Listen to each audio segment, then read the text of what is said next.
Oi, gente. Então a gente vai começar vendo o terceiro capítulo, tá? Do livro base que a gente está adotando. Acho que vocês lembram ainda o livro de Bertalha. E esse capítulo ele fala justamente das organizações que compõem o processo da cadeia de abastecimento, tá? E aí ele vai ser dividido em algumas partes, né? Que são justamente, essas partes são justamente as organizações, a forma como elas são divididas.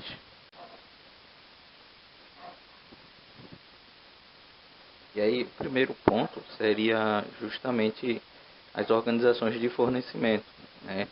E aí se baseia naqueles nossos fornecedores, né? Quem vai suprir nossa necessidade de material, de produtos, de insumos. Primeiro ponto, que impactos da demanda existem no fornecimento? Né? Então, a demanda ela faz com que as organizações de fornecimento se tornem mais flexíveis, melhorem seus serviços, atinjam níveis de qualidade superior, que aí vocês estão vendo isso na disciplina de GQ, de gestão da qualidade, e sobretudo tem um preço justo, já que a concorrência ela impera. Todos esses pontos aqui que vocês estão vendo são para atingir a necessidade dos clientes ou das empresas clientes, porque o cliente também pode ser uma empresa, pode ser o segundo elo dessa linha aí, que seria o distribuidor. Tá? E qual o objetivo dessa empresa de fornecimento trabalhar nesses pontos? É justamente evitar que o concorrente seja acionado. Né? Então, eu preciso ser mais flexível, não posso ser como a Ford era antes, que produzia um tipo só de carro, um modelo só, uma cor só, porque o cliente não quer só isso. Eu não posso ter qualquer tipo de serviço. Aí vocês chegam no Procon e vê a quantidade de empresas, principalmente as telefônicas, o quanto existem de processos lá. Por quê? Porque serviços eles não têm qualidade e o público ele está mais exigente, então acaba aqui cobrando mais isso. E de repente, se o seu concorrente oferece se a empresa, outra empresa de fornecimento oferece um serviço melhor, esse cliente, que seja uma empresa, um atacadista, um varejista, um distribuidor, uma transportadora, ou que seja você mesmo como cliente final, você corre para quem está oferecendo um serviço melhor. Não é assim? A qualidade superior do produto, do serviço que está sendo ofertado. Né? Os produtos, vocês veem que muitos prezam pela qualidade. Né? Tanto é que algumas empresas se destacam no mercado por essa qualidade superior. E acabam até cobrando também um preço um pouco superior do que outras que são aqueles produtos que a gente diz que são os produtos chineses, são produtos piratas e que têm um tempo de vida útil muito curto. Em contrapartida, ela também tem que ter um preço justo, porque o cliente ele está muitas vezes, né, ele está disposto a pagar um preço mais alto, mas não tão mais alto assim. Ele tem que ter aquela questão do custo-benefício. O quanto eu estou disposto a pagar mais por isso. E aí você só quer pagar exatamente até aquele limite. A empresa tem que, a empresa fornecedora ela tem que ter esse sentimento, ela tem que ter essa sensibilidade quando ela está analisando quem é o cliente dela. E aí, ainda dando segmento às organizações de fornecimento, né? Vamos falar um pouquinho desse cara que é o fornecedor. O que é que o fornecedor, qual é a função do fornecedor? Qual é o objetivo do fornecedor? É obter um balanceamento entre preço, qualidade, serviço, relacionamento e capacidade de entrega. Lembram lá do outro slide que a gente falou? Flexibilidade, melhoria na qualidade do serviço, do produto, né? Visando sempre atender as expectativas do cliente. Né? Então vejam o quanto tem de logística nisso aqui. Essa parte de preço, ela envolve o quê? Que vocês, aqui a gente trata na logística como custo. A gente só pode se tornar competitivo em termos de preço se nossos custos forem reduzidos. Qualidade, a gente viu lá no primeiro módulo, foi que a gente tem que diminuir os custos e ao mesmo tempo aumentar a qualidade. Serviço é tudo aquilo que vai englobado no produto, digamos assim, né? É aquilo que você oferece de montagem, de entrega, de garantia, de serviço de reposição, de logística reversa. E o relacionamento, como é que você lidar com o seu cliente?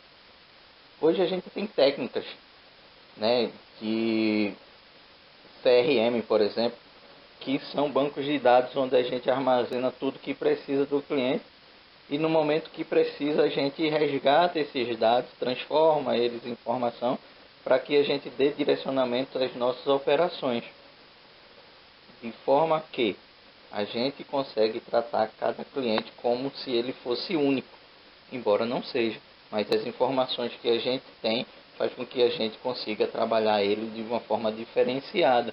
A gente não oferece o mesmo serviço, o mesmo preço, a mesma qualidade, né, para todas as empresas clientes. Existe uma negociação, existe um relacionamento. E de acordo com essa negociação, com esse relacionamento, as coisas podem mudar. E a capacidade de entrega é primordial, porque a gente vê que a entrega é o ponto alto da logística, né? A distribuição chegou na mão do cliente. Então não adianta prometer tudo aquilo se o cliente não receber. Em última análise, o cliente ele vai analisar a entrega.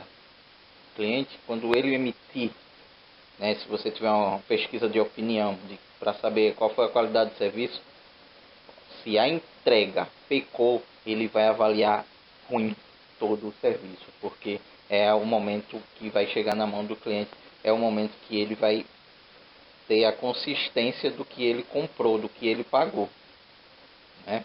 Então, nesse ponto, nesse momento, é que ele esquece tudo que foi prometido, ele esquece tudo que foi dado de tal e esquece tudo. O que importa é como eu recebi isso aqui. E minha capacidade de entrega é primordial. Não adianta vender uma coisa que eu não tenho como entregar. Não adianta eu vender uma coisa que eu não tenho estoque para honrar com o meu compromisso. Às vezes eu vendo uma coisa que não tem estoque, mas eu tenho um relacionamento com o meu fornecedor, mesmo sendo fornecedor, também tenho fornecedores. Mas eu tenho um relacionamento com o meu fornecedor para pronta entrega. Então eu posso ir lá no CD do meu fornecedor, retirar esse produto e entregar diretamente ao meu cliente. E aí surge um outro conceitozinho que é terceirização. Hoje cada vez mais as empresas estão terceirizando aquilo que não é o objeto foco delas, né? Então, qual é o teu foco? É produção? Então, me dedico a produzir. E aí todo o resto, como por exemplo a entrega, eu posso terceirizar, eu posso contratar transportadores. Isso faz com que eu consiga ter um foco no meu negócio. Eu consigo trabalhar com uma coisa só. Então, eu não tenho que estar me preocupando se o caminhão quebrou, se o caminhão deixou de quebrar, tá? Por quê? Porque eu terceirizei isso, eu já paguei pelo serviço de um terceiro, ele que vai fazer isso para mim. Então, o que não for foco meu, o que não for a minha atividade fim, eu terceirizo. Eu terceirizo e tiro um peso de cima de mim, tiro minha preocupação, porque está tudo estabelecido em contratos. Tá? Então, se o cara que eu estou contratando, ele não cumpriu o contrato, vai ter uma multa para ele, vai ter alguma forma dele ser penalizado, né?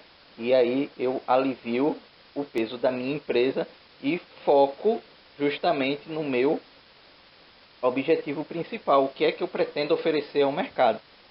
Aí eu consigo melhorar meu nível de serviço, eu consigo melhorar a qualidade do meu produto, eu consigo reduzir meus custos, tá?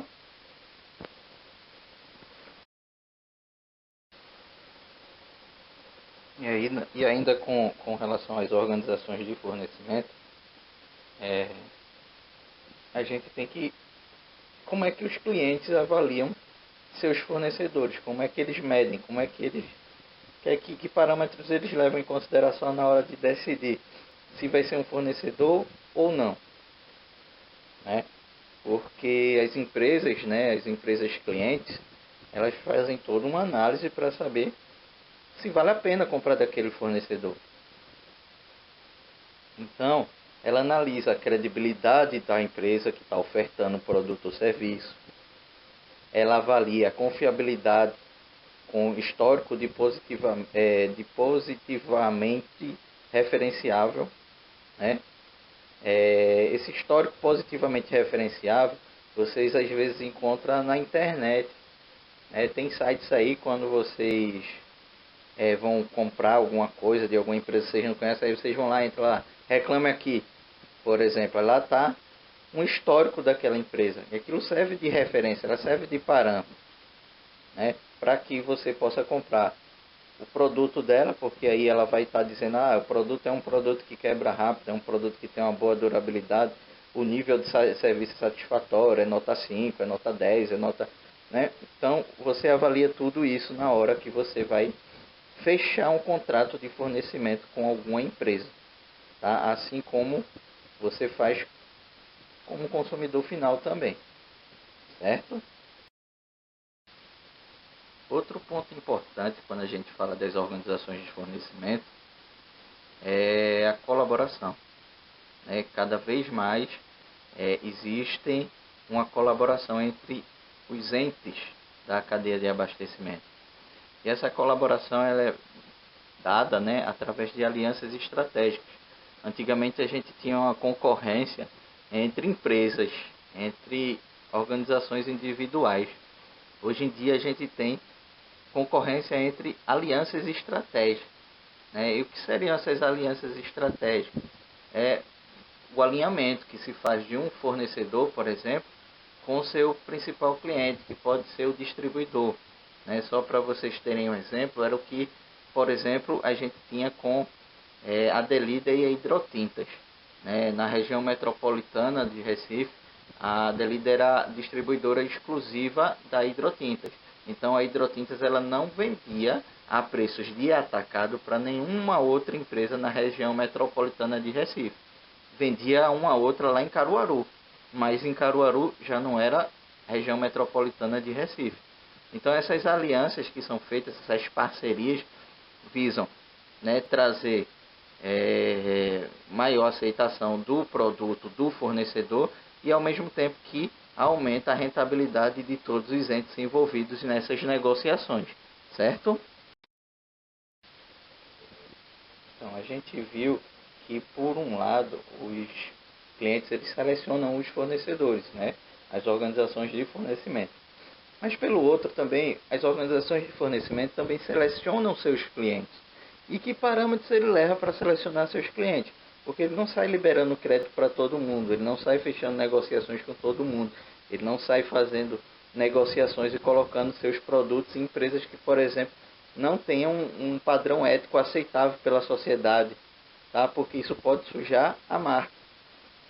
Então, independente de tamanho, a primeira coisa que ele avalia são as condições financeiras desse cliente. Se o cliente tem condição de arcar com aquilo que ele prometeu, aquele contrato que ele honrou. Porque senão não adianta você liberar crédito. E por outro lado, os outros pontos são justamente isso. Qual é a qualificação desse meu cliente no mercado? Será que ele está tão sujo que vai... hoje ele está muito bem, tem dinheiro em caixa, condição financeira boa, mas aí você olha, ele está cheio de processos trabalhistas, por exemplo. Ele pode ter uma penhora dos bens dele por alguma dívida judicial. Ele está sendo processado por consumidores o tempo todo.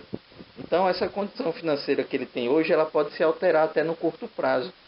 Então, isso também é levado em consideração. Em alguns casos, quando você tem acesso a esses dados, você leva em consideração. Porque esses dados, às vezes, estão correndo em segredo de justiça, por exemplo, e você não tem acesso. Então, a única análise que você faz é da capacidade financeira desse cliente, ou desse possível cliente. Tá? Alguns outros pontos de negatividade do cliente, ou positividade, a reputação, outras coisas, vocês às vezes avaliam até no mercado mesmo, através de reportagem, através de publicação em revista, foi considerada a melhor empresa do ano pela revista Forbes e não sei o que e tal. E isso também entra lá no ranking na hora que você está avaliando um possível cliente. Então, se a gente está tratando as unidades de fornecimento lá que a gente estava falando, como sendo empresas de matéria-prima, né, fornecedores de insumos, né, o próximo elo seriam as organizações de produção, porque elas transformam essa matéria-prima, né, em produtos acabados, né, elas trabalham em cima da matéria-prima, transformam ele em produtos. O que é o processo de transformação? Basicamente, produzir bens e serviços que são a razão de existir da empresa. Colocar no mercado o produto ou o serviço ao qual a empresa está destinada. Qual é o objetivo da empresa? É fornecer caneta? Então ela tem que pegar a matéria-prima lá do fornecedor dela, transformar essa matéria-prima através dos processos de transformação, transforma em canetas e coloca no mercado. Então, basicamente, o processo de transformação, ele tem um input, que seria a entrada da matéria-prima, tá? Um processo de transformação, no qual você trabalha essa matéria-prima, né? Aí é o processamento que se dá da matéria-prima, a transformação em si. E por último, né, seria a saída, que a gente chama também de output, né? Seria a saída, que seria o produto acabado, tá? Um aspecto muito em evidência hoje, quando a gente fala das organizações de produção, é justamente essa manufatura em classe mundial. Por quê? Porque com o processo de globalização, a gente começou a ter acesso a coisas que antigamente não se tinha, né? Uma coisa que é feita no Brasil, ela pode ser distribuída na China e vice-versa. E a gente tem, por exemplo, agora esse impasse que a gente tem, onde esses equipamentos de segurança que os hospitais estão precisando tanto, são produzidos em grande parte na China. A China é o grande importador e a China é o único, parece ser o único, eu não estudei isso, mas parece ser o único país que produz essas máscaras, esses apetrechos todos que estão precisando na linha de frente lá no combate ao coronavírus. E aí vocês veem o que está acontecendo. As nações, e principalmente os Estados Unidos, que tem um poder de compra muito grande, ela faz negociações, né, joga o preço lá para cima, ela pode pagar, ela pode cobrir quebra de contrato, vai lá, leva tudo. E aí você vê o Brasil, já foi prejudicado por essas ações dos Estados Unidos, vocês veem a França, que acabou sendo prejudicada por isso. Tá? Essa manufatura em classe mundial são trocas que há entre os países. Troca de quê? Não é só troca de produto e serviço, mas da própria filosofia, né? Coisas que são aplicadas lá no Japão, que foi desenvolvida lá, e hoje, por exemplo, estão sendo realizadas aqui. Com isso, então, a manufatura em classe mundial é uma filosofia de gestão de manufatura que prioriza as melhorias das técnicas de manufatura. Através de quê? Através de novas técnicas que vão surgindo cada vez mais, que vão avançando, novos maquinários, novas tecnologias e que vão sendo disseminadas pelo mundo. E para que as empresas se tornem competitivas a nível mundial, elas acabam tendo que se sujeitar a se, digamos, a se qualificar da mesma forma que as outras já estão, chegarem no mesmo patamar. Precisam investir nisso, porque de repente seu produto ou serviço, quando você não investe nessas novas tecnologias, ou seu produto ou serviço pode ficar com a qualidade inferior ou pode ficar com um custo muito alto. Em qualquer um desses casos vocês podem perder mercado, né?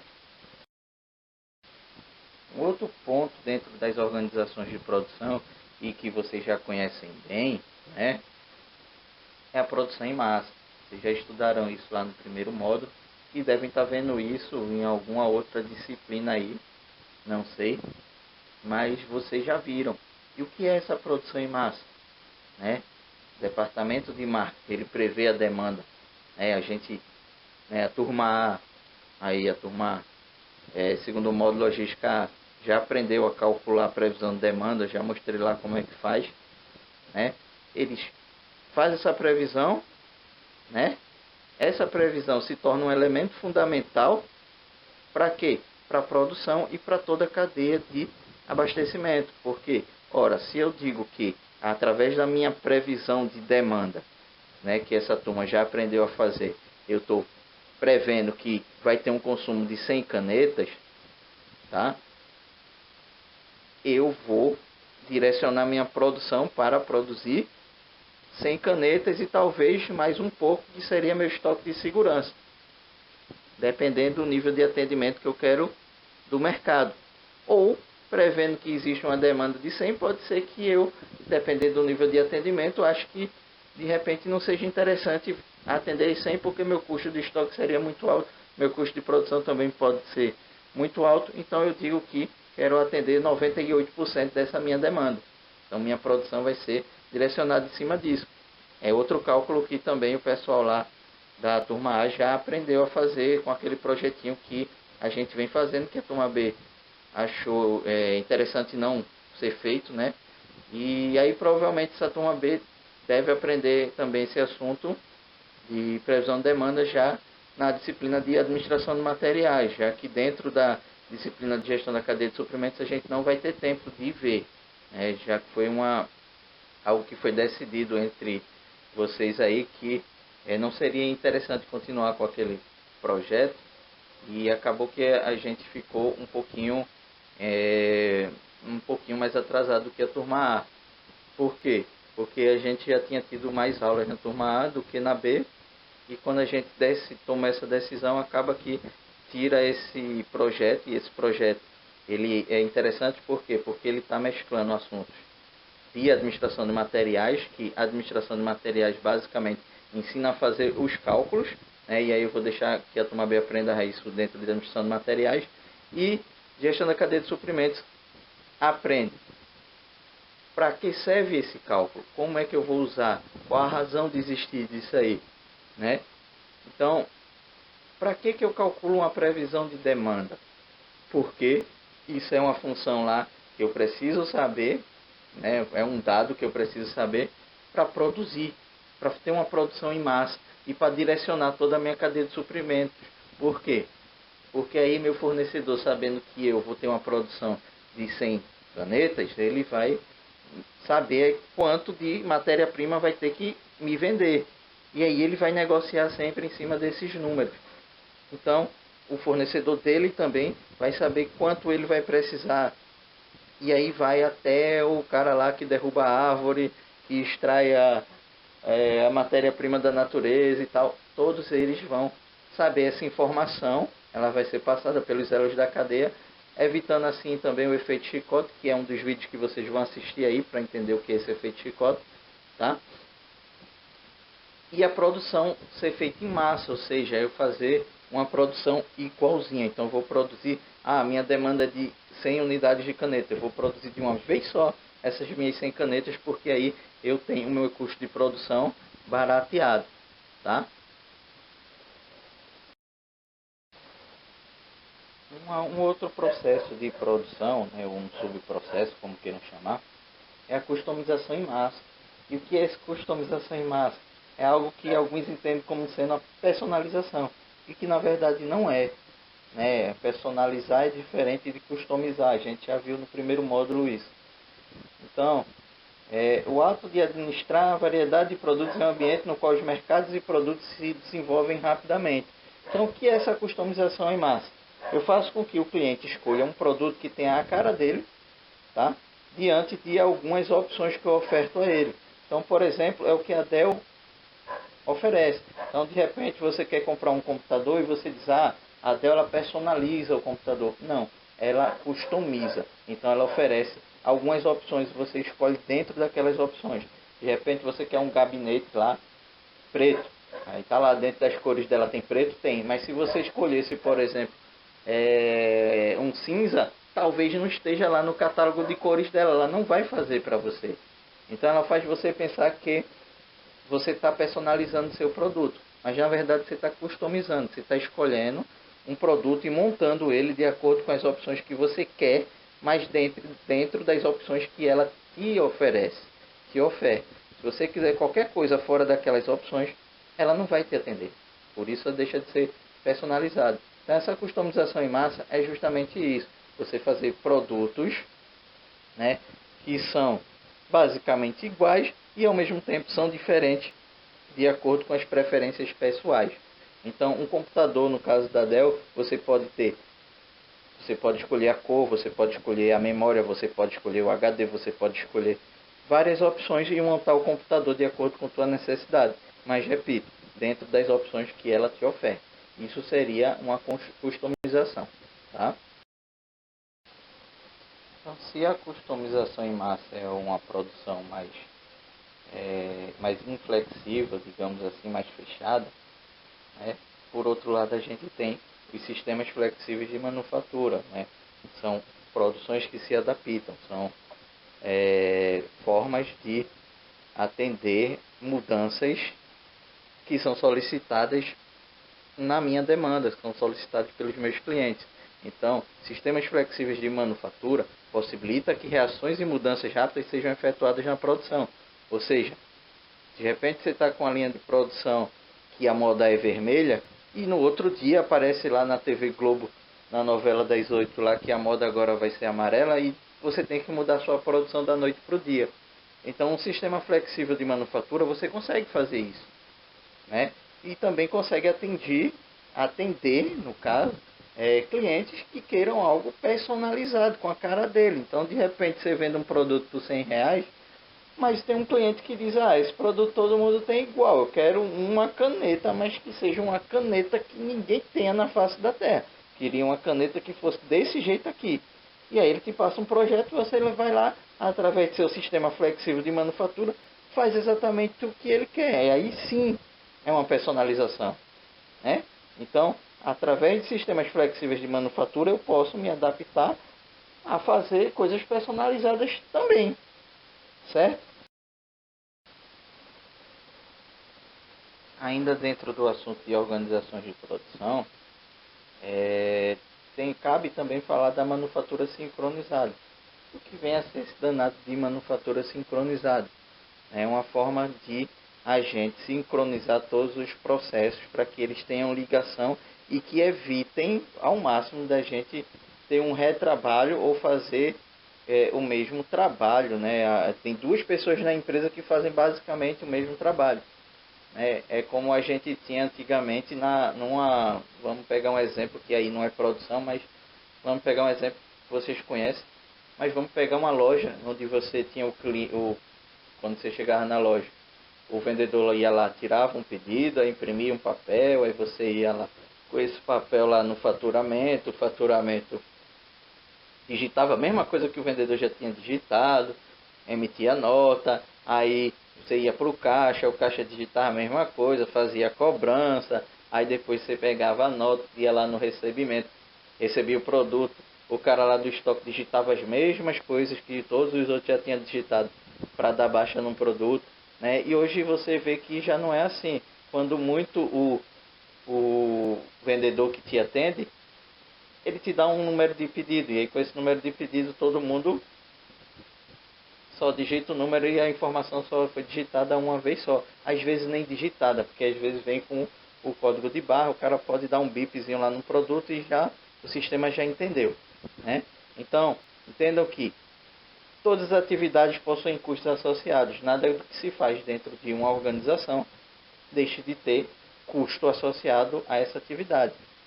Só que nem todas as atividades agregam valor. Então, você associar uma atividade, né, numa atividade a um produto, a um serviço, e essa atividade que obrigatoriamente vai ter um custo.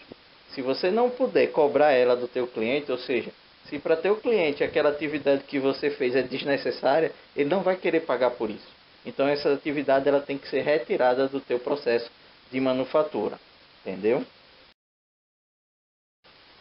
Então, por último, dentro das organizações de produção, a gente volta a falar de uma coisa que a gente já tinha falado nas organizações de fornecimento, que é a terceirização, né? E o que vem a ser a terceirização, a gente já viu lá, né? Fornecimento de produtos, bens ou serviços antes produzidos ou executados pela própria empresa por outra empresa ou entidade.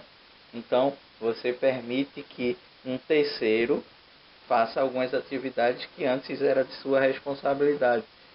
As organizações de produção também estão terceirizando alguns serviços como forma de melhorar a qualidade, já que quando você terceiriza esse serviço vai ser uma atividade fim da contratada, né? Então ela é especialista nisso e ao mesmo tempo ela reduz o custo. Por quê? Porque aí eu não tenho que estar me preocupando com alguns custos que estão relacionados a uma área que eu não tenho especialidade. Então eu acabo gastando demais naquilo, eu acabo tendo muita preocupação, eu acabo tendo que ter um quadro de pessoal somente responsável por aquilo ali. Então a terceirização novamente surge como um ponto importante. Então aí a gente chega na reta final, né, das nossas organizações que compõem o processo da cadeia de abastecimento. São as organizações de distribuição. Essas organizações de distribuição, elas se dividem em atacadistas e varejistas, né? Vamos ver primeiro as atacadistas. As organizações de atacado. Atacadistas de serviço completo, né? Elas oferecem tudo que o cliente, que no caso venha a ser o cliente dela, venha a ser o varejo ou diretamente ao cliente final. Então, seria um serviço completo. Ela estoca, ela vende, ela cobra, ela transporta, ela faz tudo. Tá? Então, são atacadistas de serviço completo. De outro lado, a gente tem os atacadistas de serviço parcial, que seriam atacadistas de serviço parcial. Então, eles fazem só uma parte do que as atacadistas de serviço completo fazem. Então, se dividem em alguns pontos, que são exatamente 6. Né? O primeiro deles são os atacadistas de caminhão. O que é um atacadista de caminhão? É uma organização que ela vende, transporta e recebe uma única vez. Então ela vai lá na organização, na produtora lá, né, na fábrica, carrega o caminhão, sai para vender. Quando ela sai para vender, ela já recebe no ato da venda. Tá? Tem alguns casos assim, como por exemplo de alguns carros aí que vocês veem de ovos, né, de iogurte, essas coisas assim, que muitas vezes eles saem, compram lá do fornecedor dele e vendem ao cliente final. E ao mesmo tempo estão vendendo, estão recebendo. Assim como tem também empresas que fazem isso e entregam a outras empresas, ao varejista. Então, o cara chega, pega o caminhão dele, vai lá, compra na fábrica, sei lá, bacias sanitárias. Então ele vai lá, compra bacias sanitárias e vai passando, faz um roteiro e vai parando em pessoas que são clientes dele, são lojas que são clientes dele, por exemplo, pequenos armazéns de construção. Então ele vai parando, ele comprou lá, sei lá, na fábrica 500, e ele vai passando no caminho, aí ele para no armazém, o cara diz, eu quero 10, aí ele vai e vende 10 para esse, aí o outro que vende 20 e tal. E assim vai até que ele zera o estoque dele, que na verdade o estoque dele se resume ao que está no caminhão. São empresas que não têm estoque físico, tá? Eles não têm estrutura de armazenagem. A atacadista Pague Leve, né? Aí tem, por exemplo, ali naquele trevo em frente da praça aí da Praça Maria Amazônia, tem uma empresa ali, uma loja de cerâmica, né? Que você vai lá, compra a cerâmica, paga, coloca no seu caminhão, uma Kombi, qualquer coisa e leva. Então eles não oferecem serviço de transporte. O transporte fica por sua conta. Isso faz com que ele consiga baratear os custos dele e fazer um preço mais camarada, digamos assim. Atacadistas de entrega. Seriam atacadistas de entrega, também chamados de agenciadores de entregas.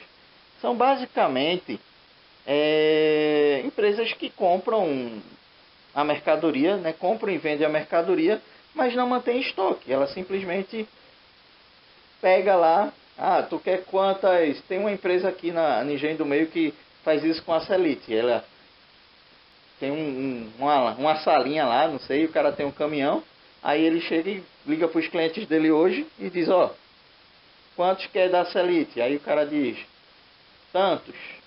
50. Aí o outro cliente dele diz 70.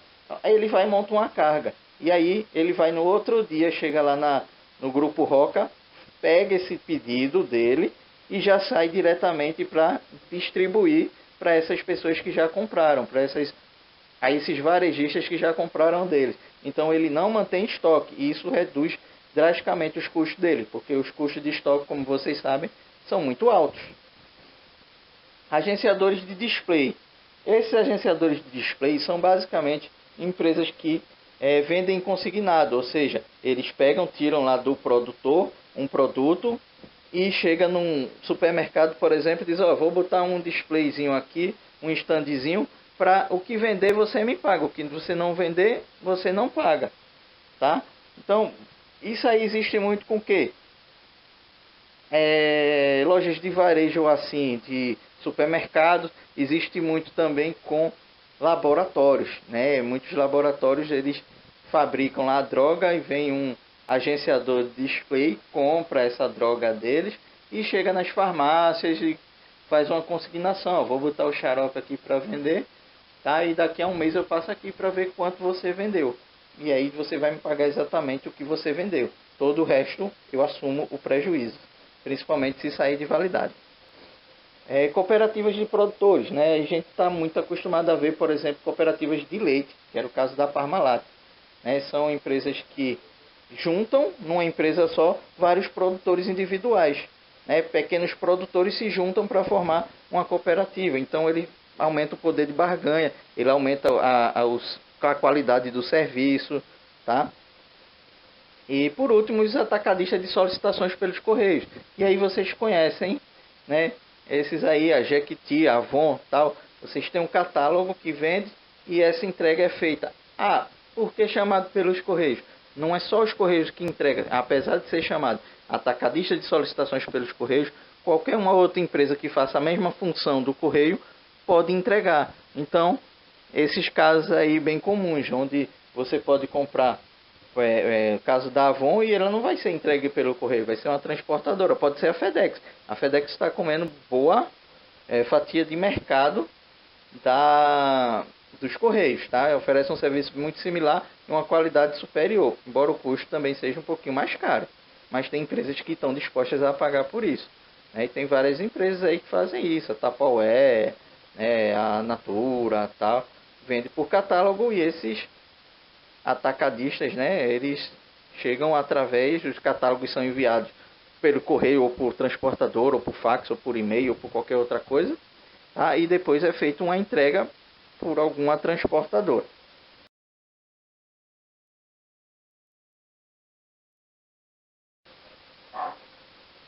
Então, o outro ponto, né, dentro das organizações de distribuição que a gente falou, foram as organizações de varejo, certo? Então, o que são essas organizações de varejo? São essas empresas que chegam até o consumidor final, né? São supermercados, armazém de construção, que mais? Lojas de conveniência, né? Todas essas empresas que têm contato, que vendem direto ao consumidor através de lojas, tem o varejo eletrônico hoje em dia, né? Através de sites e tal. Toda essa venda direto ao consumidor final é o varejo. Então combinam atividades visando a atender em relação a produtos e serviços os consumidores finais diretamente. E para isso as quantidades são mais fracionadas do que quando você compra no atacadista, né? Então, por exemplo, a gente tinha, vamos supor, gesso, aqueles pacotes de gesso de 1 kg. Então você vendia, né, a gente como distribuidor, a gente só vendia o pacote fechado. E aí, sei lá, vem 10 pacotes fechados ali dentro, 10 pacotes de 1 kg dentro de um fardo. Então a gente só vendia o fardo fechado para o nosso cliente. Quem era o nosso cliente? O varejo, um armazém de construção. Então o armazém de construção, como varejista, ele comprava esse fardo com 10 pacotes e para ele vender ao cliente final, ele já fracionava. Então ele vendia uma embalagem unitária ao cliente que quisesse comprar só 1 kg de gesso, tá? Então O objetivo do varejo é justamente atender o cliente final. Não compensaria, por exemplo, o atacadista vender direto a um consumidor final e o consumidor final, vamos supor, pedisse lá 3 pacotinhos de gesso de 1 quilo. Não compensa você ir lá e entregar isso aí. Mas já para o varejo que está ali, o armazém de bairro, já compensa, porque ele abre esse pacote que vem com 10 e sai vendendo de um em um. Por quê? Porque o cara vai lá na loja dele comprar, tá? E ele pode até entregar, mas ele não vai entregar só um pacotinho de gesso. Então o cara tem que compor um pedido. Geralmente ele tem uma entrega mínima. Por exemplo, a Coral, a entrega mínima é R$ 200. Ele vai ter que comprar muito gesso para chegar nesses R$ 200 e ele poder entregar, né? Então, o varejo ele exerce uma função intermediária entre a produção e o consumo. Mais do que intermediário, eu diria, ele já está na ponta final, né? Mas é ele que faz com que aquele produto, aquela produção faça sentido, faz com que ele vá parar na mão do consumidor final. Se não fosse o varejista, ficaria muito difícil, né? O cara produzir e ele mesmo, né? Vamos supor, o cara está produzindo lá em Goiânia. Então imagina ele vir todo dia para Recife para poder entregar 2, 3 pacotinhos a um consumidor final. Não, ele não faz isso. Ele faz um pedido, né? O atacadista faz um pedido à fábrica, né? E aí a fábrica só vende para o atacadista, por exemplo, pallets. Dentro desse pallet vem 10 fardos, 20 fardos, 30 fardos. Aí o varejista já não vende em fardos para o varejo, e já não vende em pallet para o varejo. Ele pega esse pallet, desmonta lá a mesa e vende em fardos. O varejista compra fardos e vende embalagens unitárias para o cliente. E assim o cliente pode consumir e comprar em pequenas quantidades. Então, essa é uma função de intermediação entre o que é produzido e o que é consumido. Então, por último, né, e amarrando todos esses elos aí que a gente viu, a gente encontra as organizações de operação logística, os operadores logísticos. O que são os operadores logísticos? Muitos deles evoluíram de transportadoras, né? Antigamente a gente tinha muito a figura da transportadora em si. Hoje em dia essa transportadora ela virou um parceiro dentro da logística do fabricante, da distribuidora, enfim, né? Ela está oferecendo algo além do que só o transporte. Como assim? Então vamos pegar, por exemplo, a Ojan, né? Quem conhece aí a Ojan é produtora, é fabricante de lâmpadas, fabricante e importadora de lâmpadas, né? Então o que a Ojan faz? Ela tem um operador logístico. Ela contratou quem? A Rodobosch. Mas a Rodobosch é só uma transportadora. Não, a Rodobosch não é só uma transportadora, tá? A Rodobosch ela assume um papel muito maior do que uma simples transportadora. Tanto é que, só para vocês terem ideia, o estoque da Ojan aqui em Pernambuco, né, que fica lá no Cabo, o estoque da Ojan em Pernambuco é dentro da transportadora Rodobosch. Então, quando a gente faz o pedido, a Ojan, né, um representante da Ojan, ele faz o pedido e ele passa para quem? Ele passa para o operador logístico. Então esse operador logístico é quem cuida da gestão de estoque, da separação, da expedição, do transporte, tá? Cuida até do faturamento. Quem cuidava de tudo isso lá era uma pessoa chamada Tatiana, né? Não sei se ainda está lá. Então quando a gente fazia esse pedido, ia para o fornecedor. Quem era o fornecedor? Ojan. A gente pagava quem? A Ojan. Mas ela tinha um contrato de operação logística com a Rodobosch, que deixava de ser uma simples transportadora. Então, a palavra em voga é terceirização.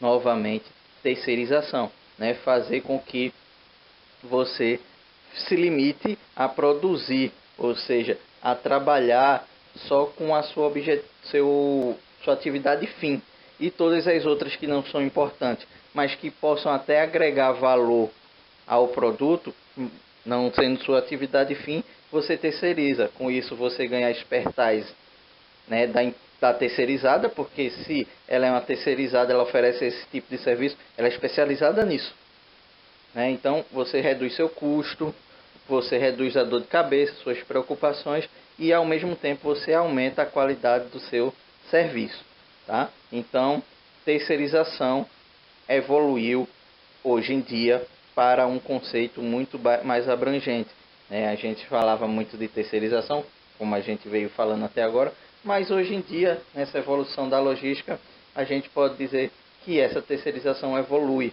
E ela evolui para o quê? O conceito de alianças estratégicas ou parcerias. É esse caso que eu citei para vocês da Rodoboge com a Osram, né? Hoje, se a Osram rompesse o contrato com a Rodoboge, logicamente ele teria uma multa contratual altíssima, mas em compensação ele travaria todas as atividades da Osram até que ele encontrasse um novo parceiro para formar uma nova aliança estratégica. Isso não seria interessante para a Rodoboge, também não seria interessante para a Osram, já que é uma parceria que vem dando certo. E todo mundo, quando fala, vai chegar um pedido da Osram, então todo mundo já está esperando a Rodoboge entregar, sabe do padrão de qualidade da Rodoboge, sabe como funciona, então para que mudar uma coisa que está dando certo, né? Então, como finalizamos lá o assunto, eu estou deixando aqui 5 questões para vocês, né? Esse slide e aqui, esse próximo slide, esses 2 slides são 5 questões que foram tiradas justamente do livro de Bertazzi. Para que serve? Para que vocês organizem o pensamento de vocês, para que vocês respondam, para que possam estudar. Afinal, isso aí, tudo que a gente está vendo é assunto de prova, tá? Fora isso, né? Eu também estou deixando os links de vídeo aqui, que eu vou passar também esses vídeos já baixados para que vocês assistam, compreendam melhor o assunto e possam responder a atividade que vai valer nota, né? Está valendo nota tanto para a turma A como para a turma B. Essas atividades vão sendo passadas ao fim de cada aula e vocês vão ter um prazo para entregar. Qual é o prazo? Prazo sempre de 8 dias. Fazer em dupla, tá? E as mesmas duplas que a gente já tinha estabelecido anteriormente, e me passem por e-mail até de hoje a 8, tá? Então vocês têm esse texto que vai ser passado aí para vocês também, vocês analisarem, assistir os vídeos, ver essa aula aí que eu estou passando para vocês nos slides, e daí possam compreender melhor o assunto. Qualquer coisa só passar aí pra gente. Turma a questão lá do projetinho, a gente vai continuar paralela a isso, né? A gente vai continuar trabalhando lá os cálculos. Turma B, a gente vai ter que ver depois como vai compor a nota de vocês, mas provavelmente, como a gente quando voltar não vai ter mais tempo hábil para seminário e tal, então vai ser composta basicamente de prova, tá? Prova e essas atividades que vocês vão fazendo semanalmente.